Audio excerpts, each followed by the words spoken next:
This video is brought to you by Remote HQ, the platform that allows teams to work together as if they were in the same room even when they're not. Hey, welcome back to New Rockstars.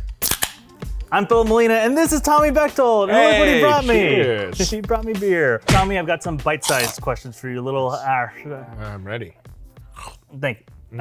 All right. First question I have for you. Yeah. This question came from us on Twitter too. You can see on screen who it came from. It's a very specific scenario.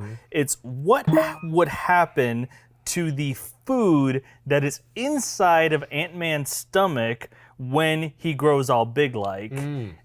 And then this person wanted to know, will he take a giant dump? Yeah. I mean, short answer is, hell yeah, he will. This is, again, though, some science that we can actually pull upon based on what has been explained in comics and movies. In the first Ant-Man, Hank Pym explains that what the Pym particles do is they actually increase or decrease the distance between atoms. So when he's getting bigger, the atomic distance is just increasing. So everything's getting stretched out, but there's no more, he's not getting additional atoms. So the mass is the same. Yes, exactly. If Ant-Man were to eat a tiny crumb when he's little, if Ant-Man's this tall, that crumb would grow with the size of Ant-Man, but it would still only have the same nutritional value as that tiny crumb. So whatever state he's in, whatever the size or whatever the food he's ingesting, then it maintains that same nutritional properties. Now, when humans excrete waste, it doesn't matter. I mean, like, obviously the different things that you eat will impact, like, you know, how you get rid of waste, but like, presumably, if he has a giant crumb in his stomach, he's gonna have to get that out of his system. So that would be a big dump. I hate to be crass, but this is the question. Listen, I didn't ask it. I know it's gross. It's science. So yeah, big man, big dumps, as Mean Gene Okerlund said in the Andre the Giant documentary. I wish we could snip that out and just put that on your like business card. Big man, big dumps. So yeah, so like the polite thing for him to do would be to get subatomic, it's super small, and then do this little, shoot that little poop out there and then get back to normal size. No Any waste. of us would do that. If I had that option of just like shrinking down Could to you something, imagine? just like Phil, leaving can you a give me little a tiny second? dump. Beep. Yeah. Did you just take a dump in the office? No. It smells a little bad It's in like here. Ant-Man meets Curb Your Enthusiasm. Oh, Larry, what? where did you go? Nowhere. Oh man, I got a tiny little smear on my jacket. Now, if he becomes Giant Man and then like it breaks or whatever, and he goes and takes one, does he take a little normal one that falls out, or does he take a giant? Wait, I'm confused. If he's Giant Man at the time, does it? It would be a massive. Also, yeah. So it's like a city block. Yeah, it would be, you know, like a comet heading towards Earth. Because he throws it. Yeah.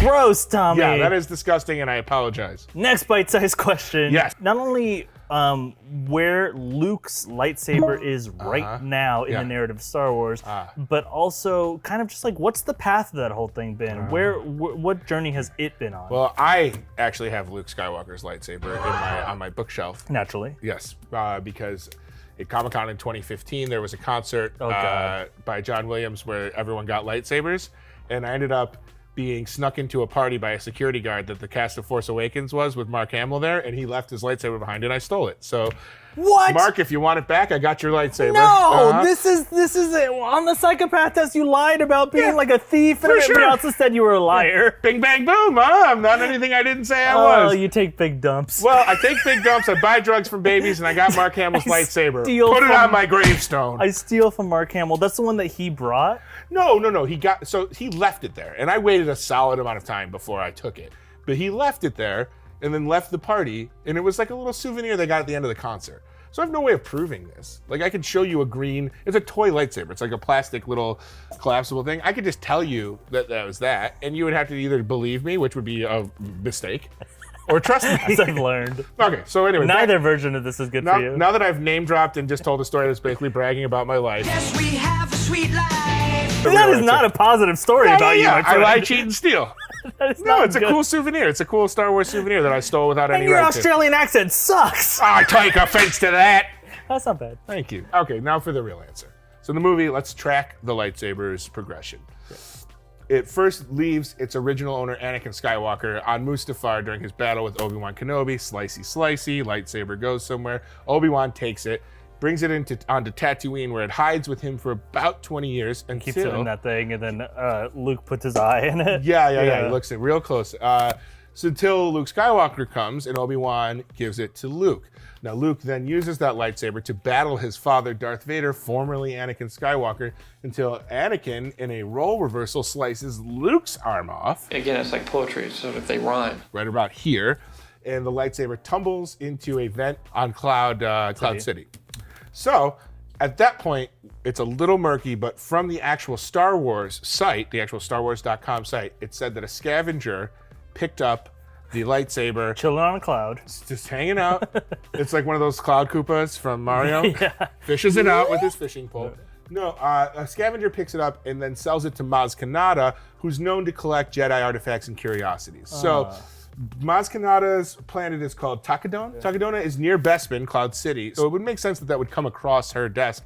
Well, she's like a collector. She has she's all got those money. flags of the pod Exactly. races. So and she's, whatnot. you know, it's like a big player in the antique market. Like obviously someone who has a lightsaber is going to try and bring it there to get the most money. Well, she also is force sensitive too, so maybe she maybe it was It could calling call out to her. Yeah. Absolutely. So then when Han, Rey, Finn, and the gang go to see Maz Kanata, the lightsaber calls out to Rey, but if you remember, she initially rejects it. So for a brief time, it's wielded by Finn, who we learn in Rise of Skywalker is force sensitive, but we don't get to pursue that very much because it just wasn't sexy enough for Disney. Just kidding, we can cut that. So then Rey does the right thing and returns it to Luke Skywalker on Ahch-To, and he does the respectful, appropriate, gracious thing and throws it off a cliff. To be fair, he was trying to get rid of it at Cloud City. That's true. He's Been trying to ditch that thing for a while. He doesn't like to have his dad's things. So then Rey herself banishes herself to Ahch-To after in the events of Rise of Skywalker, where she meets Luke's Force Ghost, who then returns that lightsaber, and also Leia's lightsaber, right? And that's the two lightsabers that Ben Solo and Rey used to defeat the Emperor. And then Rey buries it in the sand, where we presume it'll stay forever. And definitely won't be found by Jawas, whose entire life and economy is based on scavenging and finding relics and selling them for trade. They're also like this deep, aren't they? Like, yeah, they're like a foot and a half deep. Wind. Yeah, wind may uncover them as well. Or that old lady that said, "What's your last name?" Yeah. Which I was saw what you put in Which there. is very nosy. Were those lightsabers?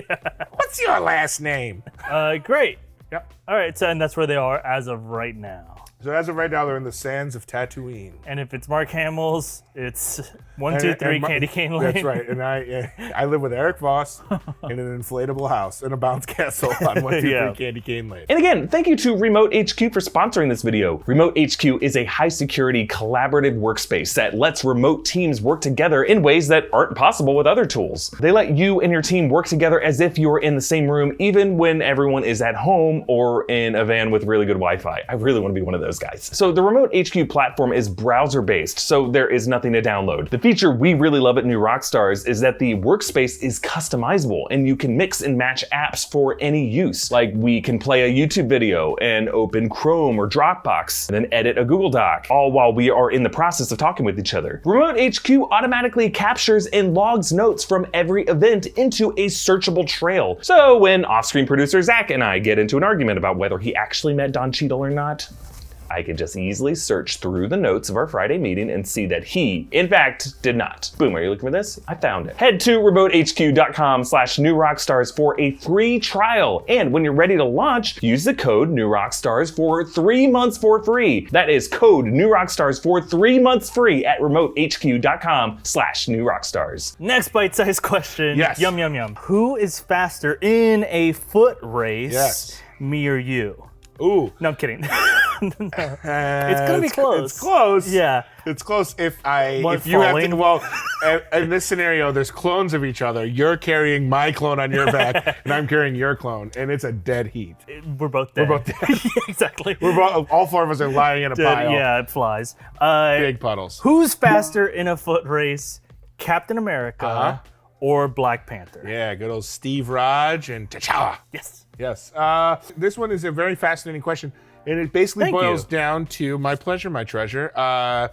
Do you take scientific data or do you take the old eye test? Because we've got both comic book and visual media to support our facts here. So the movie Captain America, Winter Soldier, it's explained that Captain America ran 13 miles in 30 minutes. So that's a 25-second mile for those of us not could do doing the that. math. So based on that, that would mean he could reach a top speed of 120 miles an hour. Holy so that's crap. said in the movie. Now in the comics, 120 miles per hour. It's insane. What else goes 120 miles per hour? a Ferrari, I think, Gosh. maybe a Lamborghini. So in the comics, it's only ever been stated that he can run up to 60 miles an hour. So those are cold, hard, written down, or at least put on film facts. So 60 or 120. 60 or 120, depending. still very fast.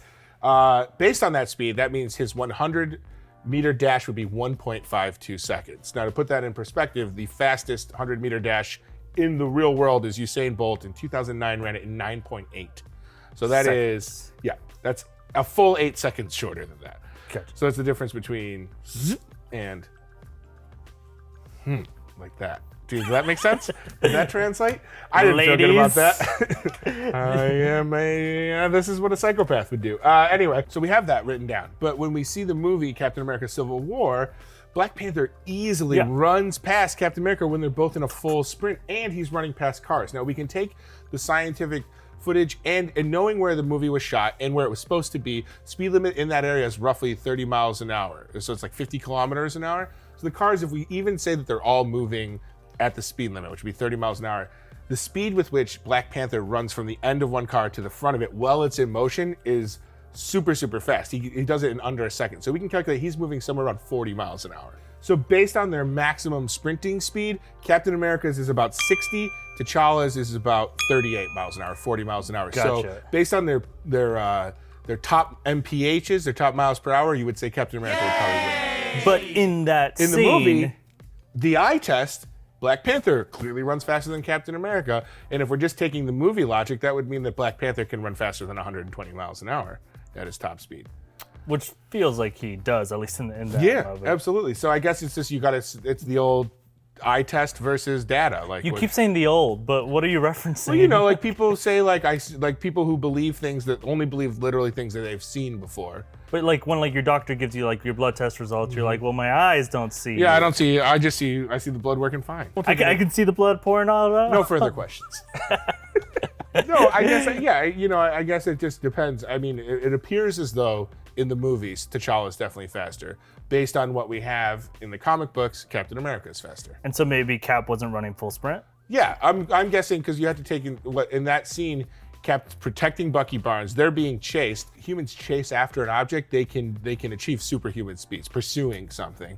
And based on observations in nature, when creatures are being chased by predators, when a rodent is being chased by a hawk, that rodent will run faster than what's expected or what has been, you know, they'll have supernatural speeds and abilities being chased. So, And what's interesting is you did that research before we asked this question. that's true. I just knew that. This psychopath. I've been thinking about chasing people. I don't know. New year, new me. I'm going to be a chaser. Yeah, are you able to see that combination of what you've learned about Yeah, yourself? I like to chase people, and it appears I'll be faster when I do it. And the idea of being harder, faster, stronger is better for me. No one said harder. I did.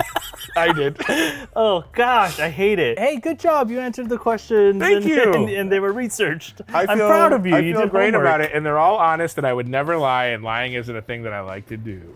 Make sure to listen to Big Question as a podcast too. You can download the podcast everywhere you get those. And make sure to just follow the channel everywhere on Twitter and on Instagram and whatnot. You can find out what videos are coming out when. And then also make sure to follow Tommy Bechtold. Where can we find you? You can find me on all platforms at Tommy Bechtold. Wow. And I'm Filup Molina. You can find me at Filup Molina on Instagram and on Twitter. But definitely make sure to mail us at the mailbag and send in your questions. And sometime soon, we'll get drunk and share too much information about your question. See ya. Cheers. Bye.